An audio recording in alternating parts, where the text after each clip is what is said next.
In March 2025, Beyblade X is going to be having their anniversary set release where it's going to be featuring 4 bays, each from their respective generation, in the Beyblade X system. So in this video, I want to kind of go over my thoughts on it and how I think TAKARA TOMY fumbled, but also kind of cooked. And in this, we're going to basically begin with my thoughts on the latest information that's been presented to us. And starting us off on the first part, you see a beautiful illustration from the respective creators that drew them. And it looks really, really cool. And something I really just love about this is the thought and feeling that it does not matter what generation you grew up on. It's really nice to see all of it kind of come together, at least like this. Kind of moving on from there, we're gonna just go over generation by generation. We'll start off with Dragoon Storm. Now, all of the Bucket and Shoot X Overbays have the issue that they are way too light. They are like fucking like so light. It's unbelievable. All of them have been like about 28 grams or so. So Dragoon Storm being light is like such a likelihood that I don't know. Obviously, if you look at the original Dragoon Storm, it's very aggressive with the shape of the wings and everything. They've obviously modified it to where they combine it with the shape of the weight disc, and obviously they've cut off a certain section where the inner part is plastic and the outer part is metal. I'm not expecting this Dragoon Storm to be good for anything. It just looks clapped to me. Not unless they want to make this like the heaviest it's ever been. I can't see any real use for it. We get some other parts. The ratchet's kind of useless to talk about in this discussion. Where I do want to kind of focus on here is kind of going to be the main part in this, which is going to be talking about now the positive before we kind of push on to any of the negatives that I'm going to be talking about, which is Rubber XL. So this is a new bit that we're going to be getting in March.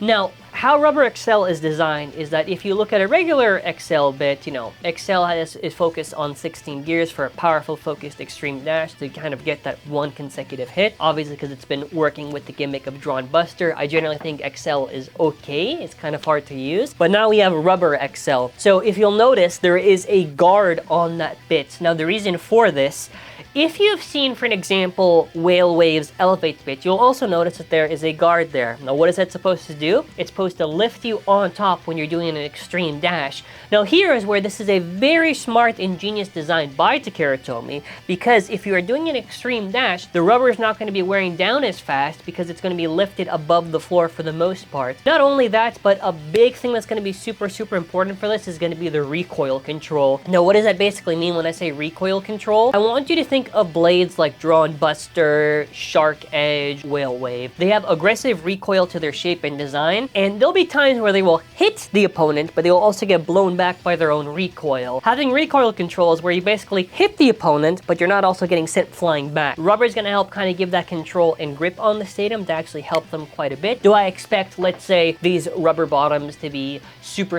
effective in pure stamina? No. Do I expect this to at least maybe help a lot of the attackers for the big hits in Beyblade X? Probably. Which is kind of where I've been shifting my opinion on rubber for Beyblade X, mostly because it's kind of how are they going to handle it. And still, while we don't really have a proper showcase of it, because these guys decided not show us shit, that's how much I'm going to be going by. Which, my conspiracy on this, the reason why they're not showing any showcase of them actually battling in the video, is probably because of the fact that I do believe that probably by the time we get to March, we're going to see CX, which was the leaked data mine thing that was in the Beyblade X app, and we're going to eventually see a feature drawn variant where it's going to debut with Rubber XL, and it's not going to actually be just only on this remake set. I refuse to believe that to be the case. Yeah, that's kind of it in terms of my thoughts on that. Now, we get into the territory of Metal Fight Baby Storm Pegasus. So for the most part, this is very close to the original design of Storm Pegasus. They haven't really done too much modifications. I am noticing that for the Metal Fight stuff, how they've been sectioning it, there is a large kind of like plastic shell where that's like where it holds the ratchet, then the metal, then the top part. Now the biggest thing with Metal Fight remakes, as I've seen with El Drago, is they're very top heavy, and I'm very curious if they're going to give Storm Pegasus also an imbalance, which is what caused things like El Drago to shake around super violently. Being really top heavy, I'm not really a fan of. I don't really like that part of the design.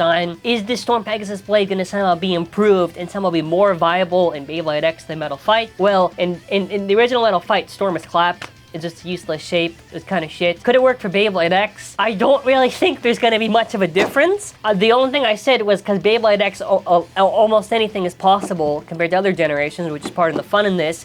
Maybe you might be able to get a funny extreme dash KO, but I can't really hold out much for Storm, but that is part of the fumbling with some of these X-overs in design, mostly just because, one, generally speaking, it's the weights for all of them, but also things like making it top heavy, how they design it, the Dragoon not really having that aggressive of a shape. But the biggest one that I think is really hurting is going to be once we get to Victory Valkyrie for the Beyblade Burst generation. So for the most part, I would say they did a very good job at replicating a lot of the detailing. This goes without saying, but all of these bays seem to have some very nice tattooed detail on them. But not only that, you do also have the option, as they showed in the video, to actually just put the traditional stickers. Something I really love that they did is just the amount of detail and care they put into this. Like for Valkyrie, you see the screws that are on the top, you see the NFC chip, which, if you're wondering what that is, in the original Beyblade Burst, if you remember Rare Bay Get Battle with Amaterios, if you had a specific dual layer, and it's kind of carrying on onwards, but you could place it on that machine and it would scan it and you would kind of be able to use that bay. So that's kind of a very nice attention to detail on there. The other thing I think it's really nice is the star molding on the plastic. If you're wondering, when you had an original Beyblade Burst disc, because the gimmick of bursting and if you had duplicate parts, what they would basically do is you would be able to kind of label it with colored star stickers. The fact they even put it there, I think, is just a really nice attention to detail.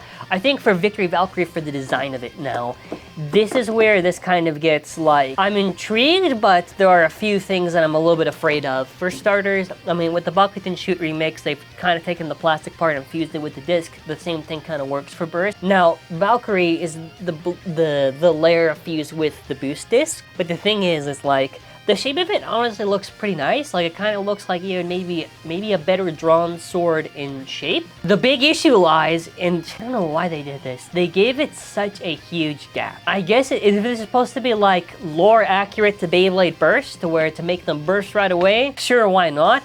This also is where I should probably mention the ratchets. They try to reference like the burst driver for like the section of the top there, and that's why they gave it 260. I think it's really funny because it's just going to be fodder, and the stocks I don't think any of the stocks are going to be good. I think you're probably going to have to customize them on all likelihood, but a very big fumble there. A very big fumble. The other thing is just like all of them just have like the same bottom. They all have rubber XL. All of them do.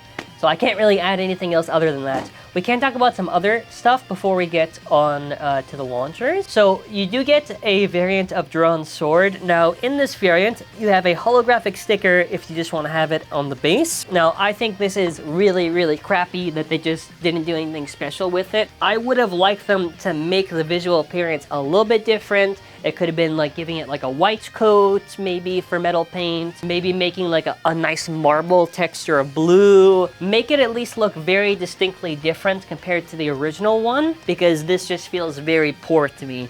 Now they do try to remedy this, because Drawn Sword does have optional stickers where you can make it look very ugly, and this will be the hot take, but listen, I'm gonna put it out there. I don't like this type of philosophy in design. This is my same issue with a lot of endgame of Burst, where it feels like they try to overcomplicate the design with so many stickers.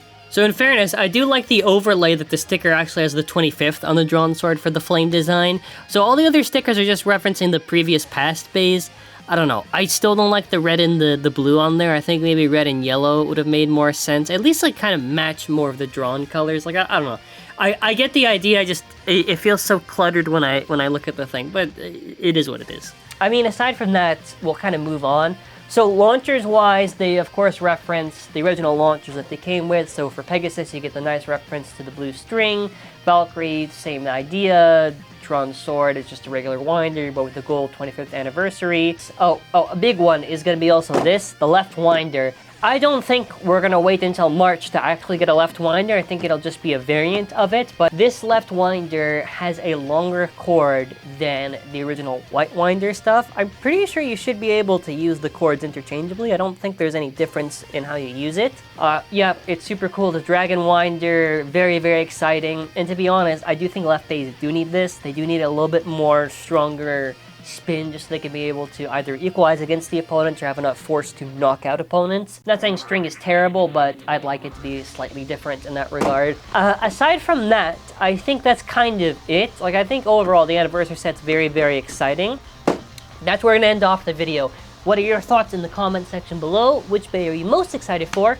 And also, what generation did you grow up with? And I don't know, what's your hype for this stuff? What's your hype for this stuff? That's the comment question.